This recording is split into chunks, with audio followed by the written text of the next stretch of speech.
এই দোয়াটি যেই ব্যক্তি একবার পাঠ করবে, আল্লাহ পাক রব্বুল আলামিন 70 প্রকার রোগ থেকে আমার আল্লাহ তাকে হেফাজত করবেন। সুবহানাল্লাহ। বড় মর্যাদাশীল একটি দোয়া আমার প্রিয় বন্ধুগণ। একবার যদি আপনি পাঠ করেন, এর মাঝে নিম্ন স্তরে যেই অবস্থাটা সেটা হচ্ছে আল্লাহ পাক রব্বুল আলামিন আপনার দরিদ্রতাকে আমার আল্লাহ দূর করে দিবেন। আপনি অনেক অভাবের ভিতরে আছেন, মাত্র একবার আপনি পাঠ করুন, দিনের বেলা অথবা রাতের বেলা যে কোনো নামাজের পরে একবার পাঠ করুন, আল্লাহ পাক রব্বুল আলামিন 70 প্রকারের বিপদ থেকে আমার আল্লাহ কুদরতিভাবে হেফাজত করবেন। এর মাঝে এক নাম্বার হচ্ছে দরিদ্রতা। কোনো মানুষ এমন নাই যে তার দরিদ্রতা নাই, দরিদ্রতা থেকে আমার আল্লাহ আপনাকে হেফাজত করবেন। আমার প্রিয় বন্ধুগণ, দোয়াটা খুবই চমৎকার একটি দোয়া।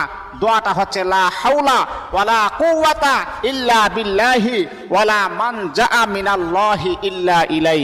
এই দোয়াটা একবার পাঠ করবেন, আল্লাহ পাক আপনাকে 70 প্রকারের বিপদ থেকে কুদরতিভাবে আমার আল্লাহ হেফাজত করবেন।